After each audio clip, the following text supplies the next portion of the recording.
तो स्टूडेंट्स, संपूर्ण फिजिक्स विषय के 99 न्यूमेरिकल सॉल्व कराने के लिए मैंने आप सभी लोगों को बोला है, जैसा कि आप सभी लोग जानते हैं। तो 99 न्यूमेरिकल सीरीज में आप सभी लोगों का दिल खोल करके स्वागत है। और हम भैया आज जो टॉपिक उठाए हैं वो आपका है प्रिज्म। जैसा कि मैंने आपको बताया है कि जो आपका रे ऑप्टिक्स है, रे ऑप्टिक्स में प्रिज्म और लेंस से संबंधित न्यूमेरिकल बहुत ज़्यादा भर भर के आपके बोर्ड एग्जाम में पूछे जाते हैं। तो आज हम टॉपिक उठाए हैं भैया प्रिज्म, और प्रिज्म से रिलेटेड अभी तक की बोर्ड एग्जाम में 8-10 सालों में जितने न्यूमेरिकल पूछे गए उन न्यूमेरिकल को भी उठाए हैं, और कैसे न्यूमेरिकल पूछे जा सकते हैं उन न्यूमेरिकल को भी यहाँ पर उठाए हैं। ठीक है, आप अपने न्यूमेरिकल की गिनती करते रहिएगा। आज की क्लास में हम प्योरली जो प्रिज्म वाले हैं वो न्यूमेरिकल यहाँ पर सॉल्व कराने जा रहे हैं। तो बिना समय को लॉस किए हुए हम स्टार्ट करते हैं अपनी क्लास को। बस आप सभी से एक छोटी सी रिक्वेस्ट है, चैनल पर नए हैं सब्सक्राइब कर लें, जिससे आगे की क्लासों का नोटिफिकेशन आपको मिलता रहे और आपका किसी भी प्रकार का नुकसान ना होने पाए। ठीक है, तो चलिए देखते हैं सबसे पहला प्रश्न। ठीक है, सबसे पहला प्रश्न है, ये कहता है कि यदि प्रिज्म का अपवर्तक कोण ए, कैपिटल ए, अपवर्तक कोण को वैसे भी कैपिटल ए से लिखते हैं, तथा अपवर्तनांक कॉट ए बाई 2 है। अपवर्तनांक को एन से लिखा जाता है, लेकिन यहाँ पर इन्होंने बोला कि अपवर्तनांक कॉट ए बाई 2 है। न्यूनतम विचलन कोण का मान ज्ञात कीजिए, ने डेल्टा एम की वैल्यू की गणना करनी है। अगर हम बात करें यहाँ पर, तो जो अपवर्तक कोण है, ध्यान दीजिएगा, अपवर्तक कोण या इसे प्रिज्म कोण कहते हैं। ठीक है, अपवर्तक कोण या प्रिज्म कोण, ये आपका भैया प्रिज्म होता है, थोड़ा सा बता देते हैं आपको। ठीक है, और यहाँ पर आपका बनता है आपका प्रिज्म कोण या अपवर्तक कोण, इसे कैपिटल ए से लिखा जाता है। ये कोई प्रकाश किरण अगर ऐसे आपतित होती है, इसको जाना ऐसा चाहिए, लेकिन चूंकि प्रकाश किरण विरल से सघन माध्यम में जाती है तो ये क्या होती है, अपवर्तित होती है, तो ये ऐसे मुड़ जाती है। फिर सघन से विरल में जाने पर अभिलंब से दूर हट जाती है। इस तरीके से प्रकाश किरण निर्गत होती है। और इस किरण को अगर पीछे बढ़ाएंगे तो ये दोनों किरण एक दूसरे को जहां पर काटती हैं, इस कोण को कहते हैं अल्पतम विचलन कोण। सभी लोग इतना जानते हैं। तो यहाँ पर क्वेश्चन में यही बोला गया कि जो अपवर्तक कोण है वो आपका कैपिटल ए है, और जो प्रिज्म के पदार्थ का अपवर्तनांक है वो आपका कॉट ए बाई 2 है। इस बात को समझिएगा। तो ये कह रहे हैं, ये बताइए कि जो डेल्टा एम है, अल्पतम विचलन कोण जिसे कहते हैं, ये कितना होगा। जैसा कि आप सभी लोगों ने प्रिज्म के पदार्थ के अपवर्तनांक का सूत्र का निगमन भी किया है, और डेरिवेशन मैंने देखिए बहुत अच्छे से कराया है। क्लास के डिस्क्रिप्शन में या कमेंट बॉक्स में मैं आपको लिंक दूंगा, उसमें आप सभी लोगों को संपूर्ण फिजिक्स विषय के जितने महत्वपूर्ण डेरिवेशन है वो सारे मैंने सेव कर दिए हैं। आपका कोई भी डेरिवेशन छूटा हो तो तुरंत कर डालिए। ठीक है, चलिए यहाँ पर देखते हैं, हमको डेल्टा एम निकालना है। तो जैसा कि आप सभी लोग जानते हो, एन बराबर क्या होता है, सूत्र होता है sine A plus delta m by 2। बटे में कितना होता है, बटे में आपका होता है साइन ए बाई 2 होता है ना। अब यहाँ पर देखिए, ए क्या होता है, प्रिज्म कोण। एन की वैल्यू इन्होंने बोला है कि आप रखो कॉट ए बाई 2। कितना रखो, कॉट ए बाई 2। साइन ये हो जाएगा ए प्लस डेल्टा एम की वैल्यू निकालने हैं, ए की वैल्यू ए ही है, ए प्रिज्म कोण होता है, बटे में हो जाएगा साइन ए बाई 2। बहुत अच्छे से समझिएगा।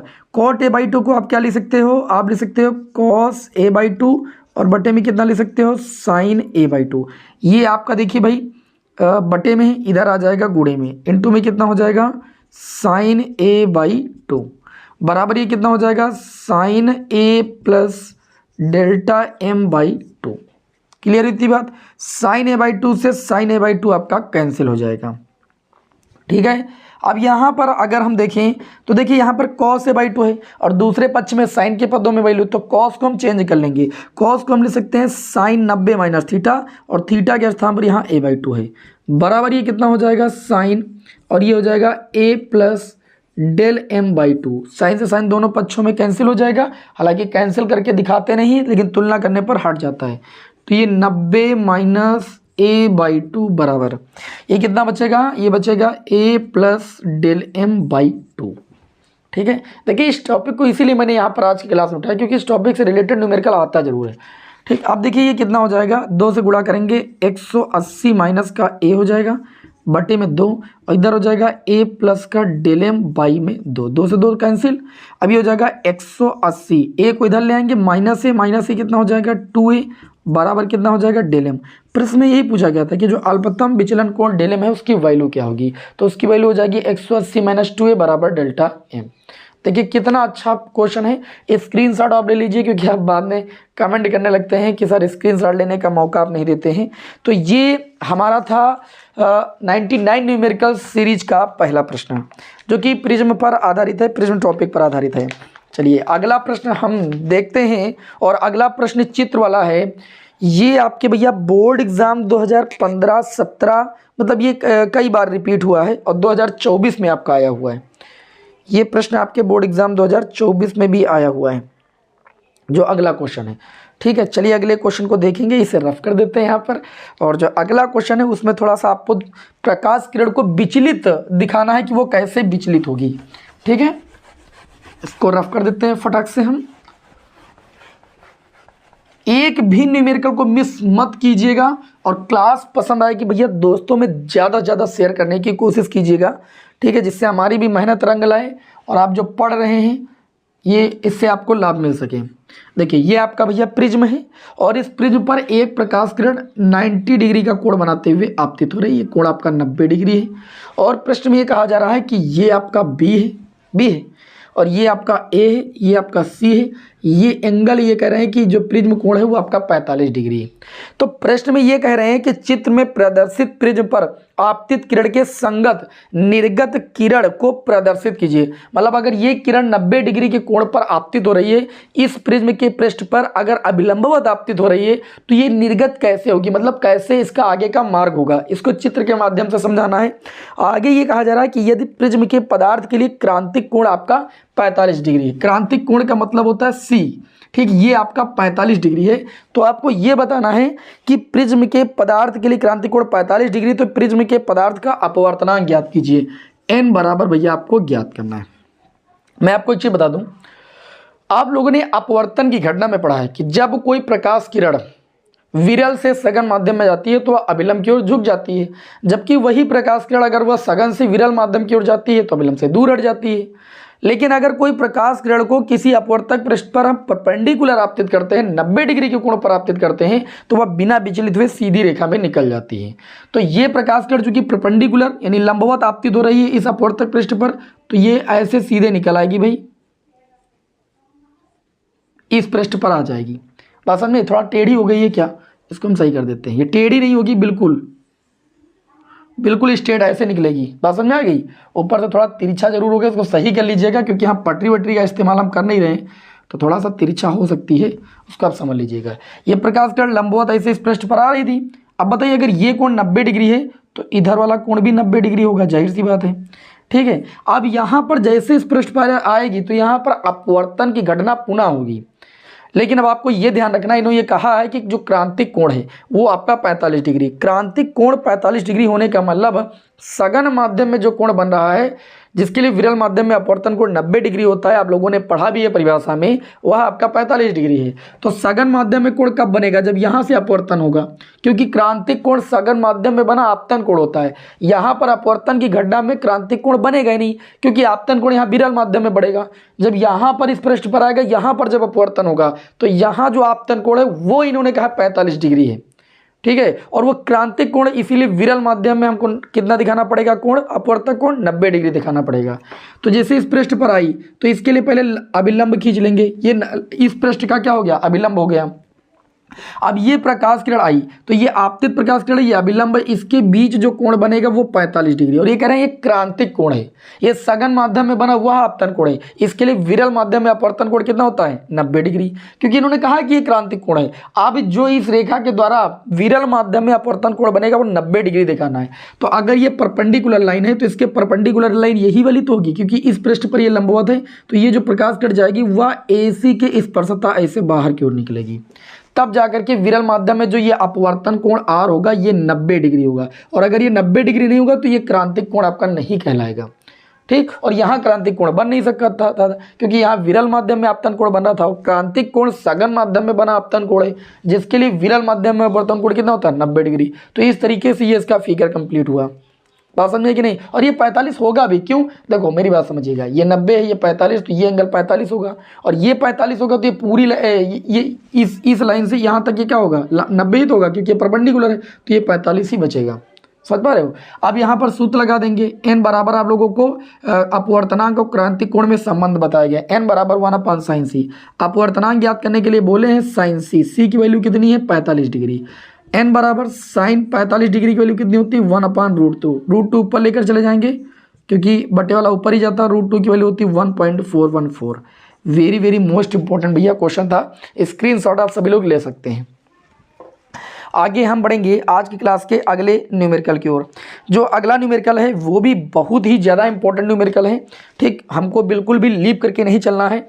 अगले प्रश्न में क्या बोला जा रहा है चलिए देख लेते हैं। हमने कहा कि जो प्रिज्म वाला टॉपिक है जिस पर न्यूमेरिकल हर साल बोर्ड एग्जाम में छपता ही है, इस टॉपिक के हम सारे न्यूमेरिकल ही आपको करा देंगे। तो 99 न्यूमेरिकल्स की सीरीज का ये हमारा जो न्यूमेरिकल होगा न्यूमेरिकल नंबर 3 होगा।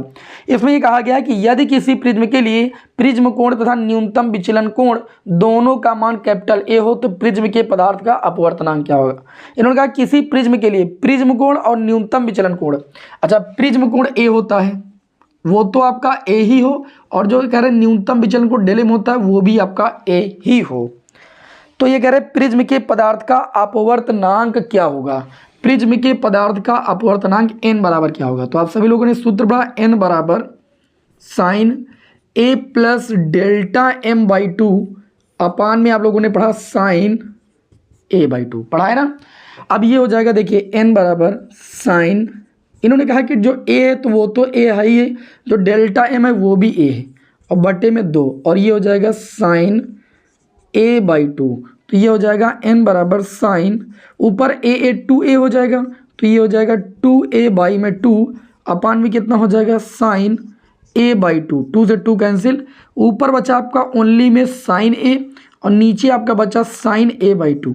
जब नीचे हाफ मतलब एंगल जो है वो हाफ है तो ऊपर वाला हम 2 थीटा वाला जो फार्मूला जानते हैं, जैसे साइन 2 थीटा का फार्मूला क्या होता है 2 साइन थीटा इंटू में कॉस थीटा, वैसे साइन a का फार्मूला हो जाएगा 2 साइन थीटा ए, तो ये हो जाएगा a/2 इंटू में क्या हो जाएगा भाई कॉस a/2 और बट्टे में कितना हो जाएगा साइन a/2। साइन a/2 से साइन a/2 कैंसिल हो जाएगा, अपवर्तनांक कितना आ जाएगा 2 कॉस a/2 हो जाएगा। अच्छा a/2 के पदों में क्यों आंसर आ रहा है, क्योंकि उन्होंने कहा है कि प्रिज्म कोण कैपिटल ए है, अल्पतम विचलन कोण आपका भी कितना है कैपिटल ए है, तो जाहिर सी बात आंसर भी ए के पदों में ही आएगा। तो ये मैंने तीसरा न्यूमेरिकल आप सभी लोगों के लिए सेलेक्ट किया था। अब हम थोड़ा सा एक और भी मैंने न्यूमेरिकल आप सभी लोगों के लिए सेलेक्ट किया है जो कि बहुत ही गजब का क्वेश्चन है, चलिए उसको हम देख लेते हैं। Very very most important question है, इसको भी देख लेते हैं। ठीक है, अगला जो न्यूमेरिकल मैंने आप सभी लोगों के लिए सेलेक्ट किया है, इसको चलिए सभी लोग विद्यार्थी बहुत ध्यान से देखेंगे। एक न्यूमेरिकल मैंने ये वाला सेलेक्ट किया है, इसको देख लेते हैं।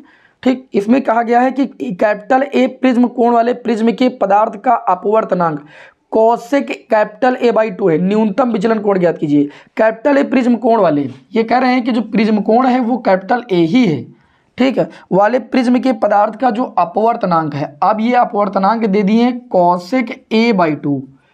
ठीक है, अभी कॉट a/2 वाला मैंने बताया है, सारे न्यूमेरिकल बता रहे हैं। न्यूनतम विचलन कोण आपको निकालना है, क्या निकालना है न्यूनतम विचलन कोण यानी डेल की वैल्यू निकालना है। तो सूत्र जानते हो n बराबर sine a plus delta m/2 अपान में हो जाएगा साइन a/2। अब ध्यान दीजिएगा n की वैल्यू ये कह रहे हैं रख दो यहाँ पर कोसेक a/2 और ये हो जाएगा भाई sine a plus delta m/2 अपान में साइन a/2। बात समझ में आ रही कि नहीं आ रही। अब यहाँ पर अगर हम देखें तो इसको लिख सकते हैं 1 अपान साइन a/2, क्योंकि कोसेक थीटा बराबर 1/साइन थीटा होता है, बराबर ही हो जाएगा sine a plus delta m/2 अपान में साइन a/2। इससे ये चीज़ कैंसिल हो जाएगी। 1 के स्थान पर हम लिख सकते हैं साइन 90, क्योंकि साइन 90 की वैल्यू 1 होती है, क्योंकि उधर साइन के पदों में है ना मामला। तो ये हो जाएगा sine a plus delta m/2, sine से साइन दोनों पक्षों में कैंसिल हो जाएगा और 90 का गुणा 2 से हो जाएगा 180 बराबर a प्लस कितना हो जाएगा डेल्टा m। हमको वैल्यू चाहिए थी डेल्टा m की, तो ये आ जाएगा 180 माइनस का a को इधर भेज देंगे, इस तरीके से हमको डेल्टा m की वैल्यू मिल जाएगी। ओके, क्या पूछे थे न्यूनतम विचलन कोण ज्ञात कीजिए, तो न्यूनतम विचलन कोण आपका आ जाएगा 180 माइनस का a। बढ़िया क्वेश्चन था। ठीक है, अब हम बढ़ते हैं आज की क्लास के अगले न्यूमेरिकल की ओर। 2 1 3 1 4 न्यूमेरिकल आपके हो चुके हैं। ओके, चलिए अगला न्यूमेरिकल मैंने आप लोगों के लिए क्या सिलेक्ट किया है। टोटल 5 न्यूमेरिकल बताएंगे भैया, ऐसा नहीं कि सारे न्यूमेरिकल इसी पर। और ये ऐसे न्यूमेरिकल हैं जो आपको हमेशा प्रीवियस ईयर पेपर में देखने को मिलेंगे, कई बार रिपीटेड बार भी मिलेंगे। ये न्यूमेरिकल अक्सर रिपीट होते हैं, ठीक है। थोड़ा सा भेस बदल लेते हैं, अपवर्तनांक का मान कहीं cot a/2 दे देंगे, कहीं cosec a/2 दे देंगे, इसीलिए मैंने इन क्वेश्चनों को यहाँ पर चुना है। अब जो अगला प्रश्न है बहुत गौर से देखिएगा। इन्होंने यहाँ पर ये कहा है कि कांच, और ब्रैकेट में लिखा ANG, मतलब कांच का अपवर्तनांक वायु के सापेक्ष। देखिए किसी भी माध्यम का अपवर्तनांक हमेशा वायु के सापेक्ष ही लिया जाता है। तो ANG बराबर इन्होंने दिया 3/2। ये न्यूमेरिकल नंबर हमारा कौन सा होगा, 4। ANG बराबर दिया गया है 3/2। आगे इन्होंने प्रश्न में ये कहा है कि पतले प्रिज्म द्वारा प्रकाश किरण का अल्पतम विचलन कोण। बात हुई है पतले प्रिज्म की, और अगर हम पतले प्रिज्म के लिए बात करें तो पतले प्रिज्म के लिए जो डेल्टा m होता है वो n-1 इंटू में a होता है। पतले प्रिज्म के लिए हम ज्याओं को छोड़ देते हैं, तो डेल्टा m बराबर आता है n-1 इंटू में a। और ये ख्याल रखिएगा कि प्रिज्म को किस माध्यम में रख रहे हो, उसी माध्यम के सापेक्ष अपवर्तनांक लेना है। जैसे आप वायु में रख रहे हैं तो वायु के सापेक्ष कांच का अपवर्तनांक, अगर आप किसी द्रव में रख रहे हैं तो द्रव के सापेक्ष कांच का अपवर्तनांक। कांच का क्यों बोल रहे हैं, क्योंकि प्रिज्म कांच का बना हुआ है। जिस माध्यम में प्रिज्म रखा जाएगा उस माध्यम के सापेक्ष उसका अपवर्तनांक लिया जाएगा। इन्होंने कहा कि पतले प्रिज्म द्वारा, ये बात मैं आपको जब न्यूमेरिकल मैंने कराया था रे ऑप्टिक्स के, तो लेंस को भी किसी द्रव में डुबोते हैं तो उसका भी अपवर्तनांक द्रव्य के सापेक्ष लेते हैं, ठीक है। उसी तरीके से कोई भी प्रिज्म हो या लेंस हो, किसी द्रव में रखेंगे तो अपवर्तनांक ऑलवेज उसी माध्यम के सापेक्ष लिया जाता है। इन्होंने कहा कि एक कांच का अपवर्तनांक पतले प्रिज्म के लिए प्रकाश किरण का अल्पतम विचलन कोण, प्रकाश किरण के लिए अल्पतम विचलन कोण कितना है, 60 डिग्री है। अब बात करेंगे तो ये जो डेल्टा m की वैल्यू दी है, ये जो डेल्टा m की वैल्यू दी है वो आपकी 60 डिग्री दी हुई है, लेकिन किस में दी है, पतले प्रिज्म द्वारा प्रकाश किरण का अल्पतम विचलन कोण कांच में, ठीक है। ये मतलब हम कह सकते हैं कांच का अपवर्तनांक दिया है वायु में, तो पहली स्थिति में डेल्टा 1 इसको हम बोल सकते हैं, ये आपको 60 डिग्री दिया गया है। फिर ये कह रहे हैं कि यदि प्रिज्म को जल में डुबो दिया जाए, अब जल में डुबोया जाएगा तो जल का अपवर्तनांक दिए हैं AN/W बराबर कितना दिए हैं, 4/3, ठीक। और ये कह रहे हैं जल में डुबो दिया जाए तो विचलन कोण कितना हो जाएगा, मतलब आप बताना है डेल्टा2 कितना हो जाएगा।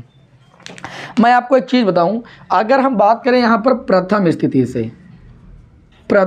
से, बहुत ध्यान से समझिएगा, प्रथम स्थिति से, तो प्रथम स्थिति में जो प्रिज्म है वो आपका वायु में है, तो वायु में है तो प्रिज्म के पदार्थ का अपवर्तनांक वायु के सापेक्ष लिया जाएगा। तो जब सूत्र लगाएंगे del1 बराबर, ये आपका हो जाएगा अपवर्तनांक वायु के सापेक्ष 1 इंटू में कैपिटल A। तो डेल्टा1 की वैल्यू भैया 60 डिग्री है, ANG की वैल्यू आपकी 3/2 है, -1 इंटू में कैपिटल A।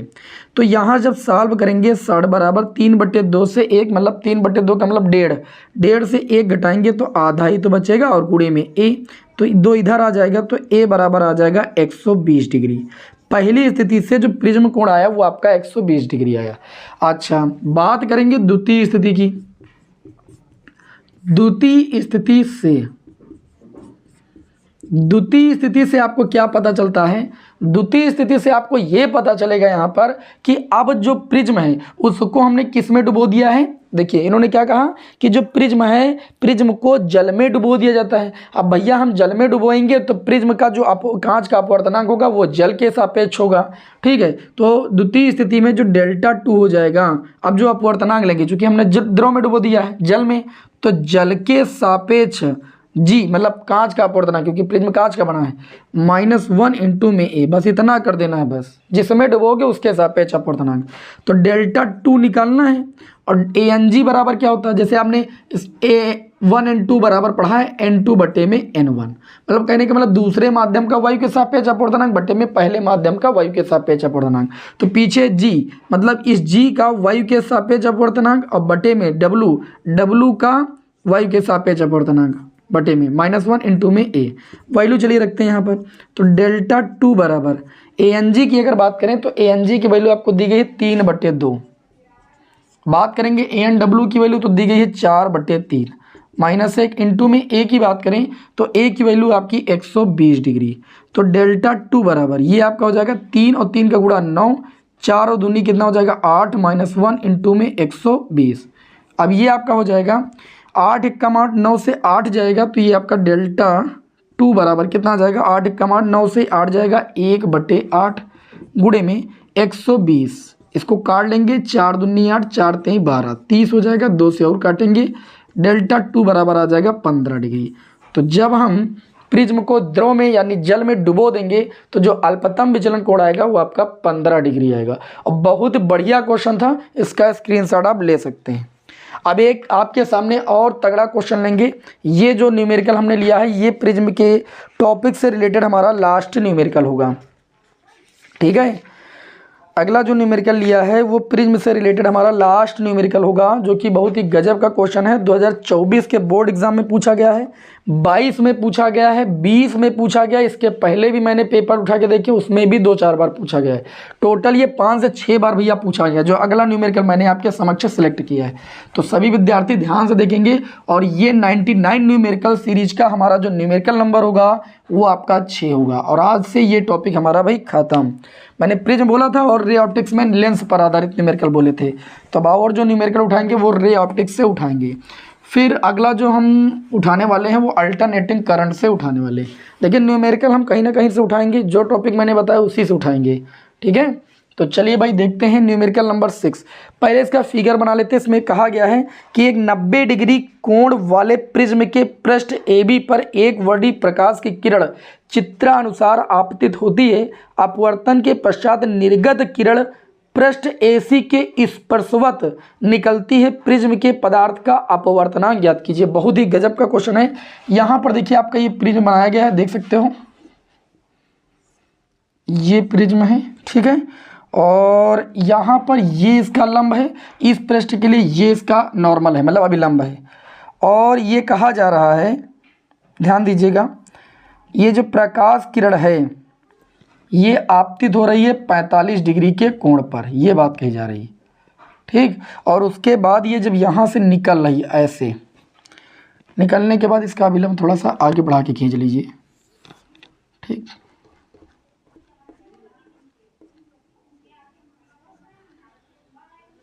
ऐसे आप इसका अभिलंब डाट डाट कर दीजिए जिससे पता चले नॉर्मल है। इसको नॉर्मल N1 बोल सकते हैं, इसको नॉर्मल N2 बोल सकते हैं। अब ये प्रकाश किरण ऐसे विचलित हुई और ये विचलित होते हुए ध्यान से समझोगे तो ये प्रकाश किरण विचलित होते ही इस लाइन के स्पर्शता ऐसे बाहर निकली। चित्र में यही दिया गया है ABC। अभी हमने चित्र पूरा किया था। अब प्रश्न का कहना यह है कि आपको प्रिज्म के पदार्थ का अपवर्तनांक निकालना है। यहाँ पर इन्होंने जो प्रिज्म कोण दिया है वो आपको 90 डिग्री दिया है। A बराबर आपको 90 डिग्री दिया है, समझ रहे हो। A बराबर आपको कितना दिया गया है भाई, 90 डिग्री दिया है। क्लियर है इतनी बात, ओके। और इन्होंने ये कहा है, क्या कहा है कि 90 डिग्री कोण वाले प्रिज्म के पृष्ठ AB पर एक वर्णी प्रकाश किरण चित्रानुसार आपतित होती है। अगर चित्रानुसार आपतित होती है तो अपवर्तन के पश्चात निर्गत किरण AC से स्पर्शवत निकलती है तो प्रिज्म के पदार्थ का अपवर्तन। देखिए मेरी बात समझिए, अगर हम बात करें प्रथम स्थिति में, प्रथम स्थिति क्या होगी हमारे अकॉर्डिंग, ध्यान से समझिए। प्रथम स्थिति में अपवर्तन जो होता है वो विरल माध्यम से सघन माध्यम। प्रकाश किरण ये 45 डिग्री के कोण पर आपतित हुई है, आपतन कोण कितना है 45 डिग्री, और निर्गत हुई है तो ये मान लीजिए अभिलंब से अपवर्तन कोण आपका R है। ये अभिलंब पूरा 90 डिग्री का कोण बनाएगा, ये R है, तो ये वाला जो कोण होगा वो आपका 90 माइनस R होगा। क्लियर है बात। लेकिन ये जो 90 माइनस R होगा ये चूंकि सघन माध्यम में बना कोण है और सघन माध्यम में बना कोण है, इसके लिए विरल माध्यम में अपवर्तन कोण देख सकते हो। ये जो लाइन जा रही है ये इस अभिलंब से 90 डिग्री का कोण बनाते हुए जा रही है, क्योंकि ये नॉर्मल मैंने खींचा है इस पृष्ठ पर, तो ये लाइन जाहिर सी बात है इस लाइन से 90 डिग्री का कोण बनाएगी। और अगर अपवर्तन कोण 90 डिग्री है तो ये जो सघन माध्यम में बना कोण आपतन होगा इसको हम क्रांतिक कोण बोलेंगे। तो सबसे पहले तो यहाँ जो अपवर्तन हुआ है विरल से सघन में, यहाँ स्नेल का नियम लगाएंगे। तो इस स्थिति में जब स्नेल के नियम लगाएंगे, स्नेल के नियम से बहुत ध्यान समझना, इसका स्नेल के नियम से हम सभी लोग जानते हैं कि n बराबर क्या होता है, साइन I बटे में कितना होता है साइन R। तो I कितना है, पहली स्थिति 45 डिग्री पर आपतित हो रही प्रकाश की किरण, और साइन R अपवर्तन कोण आपका R ही है, ठीक है। इसको मान लेंगे समीकरण 1 तथा अब द्वितीय स्थिति में अगर बात करें तो द्वितीय स्थिति में प्रकाश किरण चूंकि जो निर्गत हो रही है उसका अपवर्तन कोण कितना है 90 डिग्री है, ठीक। और जो आपतन कोण बन रहा है वो सघन माध्यम में बन रहा है। तो ये कंडीशन जब भी हो जाए कि विरल माध्यम में अपवर्तन कोण 90 डिग्री हो और आपतन कोण सघन माध्यम में बन रहा हो तो 100% सघन माध्यम में बना कोण क्रांतिक कोण होगा, क्योंकि क्रांतिक कोण की यही परिभाषा होती है, सघन माध्यम में बना वह आपतन कोण जिसके लिए विरल माध्यम में अपवर्तन कोण 90 डिग्री है। तो चूंकि विरल माध्यम में अपवर्तन कोण कितना है, अपवर्तन कोण 90 डिग्री है। आप कहेंगे कैसे है, तो देखो ये अभिलंब है, ये किरण से जा रही 90 डिग्री है, अतः सघन माध्यम में बना आपतन कोण, सघन माध्यम में बना आपतन कोण क्या होगा आपका, क्रांतिक कोण होगा। या आप सी हमने लिख दिया, समझ जाइएगा। अब क्रांतिक कोण की परिभाषा से होता है n बराबर 1/sin c। c की वैल्यू कितनी है 90 माइनस आर, बात समझ आई। अच्छा, साइन 90 माइनस थीटा किसके बराबर होता है, कॉस थीटा यानी कॉस आर। इसको समीकरण 2 मान लेंगे। हमें देखो यहाँ समीकरण 1 व 2 से अगर देखेंगे, 1 व 2 से n की वैल्यू 1/cos r, ये उठा करके यहाँ रख दीजिए। तो 1/cos r बराबर साइन 45/sin r है। साइन 45 की वैल्यू कितनी होती है 1/√2 इंटू में कितना है साइन r है, दिखाई पड़ रहा है आपको। अब हम साइन r को इधर ले आएंगे तो ये साइन r/cos r हो जाएगा। साइन r बटे में cos r बराबर कितना हो जाएगा 1/√2। अर्थात हम ये कह सकते हैं कि tan r बराबर कितना आ गया 1/√2। अब चूंकि हमको चाहिए अपवर्तनांक, अगर समीकरण 2 में देखें तो n बराबर 1/cos r है। 1/cos r को हम लिख सकते हैं sec r। अगर हम tan r से किसी तरीके से sec r की वैल्यू निकाल लें तो जो sec r की वैल्यू होगी वही आपका क्या होगा n होगा, क्योंकि n बराबर 1/cos r minus sec r के बराबर है, ठीक है। तो हम क्या करेंगे, समकोण त्रिभुज बना करके भी निकाल सकते हैं जैसे कक्षा 10 में निकाले हो, और चाहे तो tan थीटा बराबर √sec² थीटा माइनस 1 से निकाल लीजिए, बात सेम ही है। तो आपको चलिए हम समकोण त्रिभुज इसलिए बना के बताते हैं क्योंकि बायोलॉजी वाले विद्यार्थियों के लिए फिर फार्मूले में दिक्कत हो सकती है थोड़ा, तो इसको चलिए देखते हैं। ये कोण अगर हम मान लें कितना आर एंगल, तो कोण के सामने भुजा लंब होती है। tan थीटा बराबर क्या होता है लंब बटे आधार, तो लंब की वैल्यू 1 और आधार की वैल्यू √2 हो जाएगी। कड़ निकालोगे तो √3 आएगा। कड़ का स्क्वायर बराबर लंब स्क्वायर प्लस आधार स्क्वायर, 1 का स्क्वायर 1, √2 का स्क्वायर 2, 2 और 1 3, 3 का अंडर रूट कितना हो जाएगा 3 ही तो होगा, तो कड़ आ जाएगा √3। तो हम यहाँ से ये कह सकते हैं कि जो sec r हो जाएगा, sec r बराबर क्या होता है, लाल बटे कक्का पढ़े हो कि नहीं पढ़े हो, लाल बटे कक्का में sec थीटा बराबर कड़ बटे आधार होता है। कितना होता है कड़ बटे आधार, तो कड़ की वैल्यू √3 आ गई और आधार की वैल्यू कितनी आ गई √2 आ गई।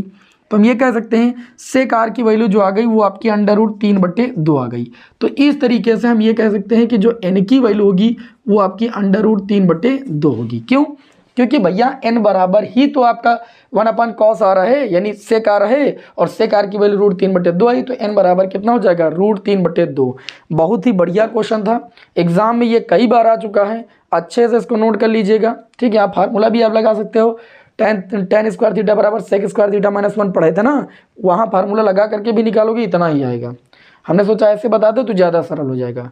चलिए, आज की क्लास कैसी लगी आप सभी लोगों को कमेंट बॉक्स में हमें ज़रूर बताइएगा। नेक्स्ट क्लास में आगे हम आप लोगों को इस सीरीज के क्वेश्चन लेकर के बताएंगे, तो चैनल पर नए सब्सक्राइब जरूर कीजिएगा। मिलते हैं नेक्स्ट क्लास में। जय हिंद, वंदे मातरम।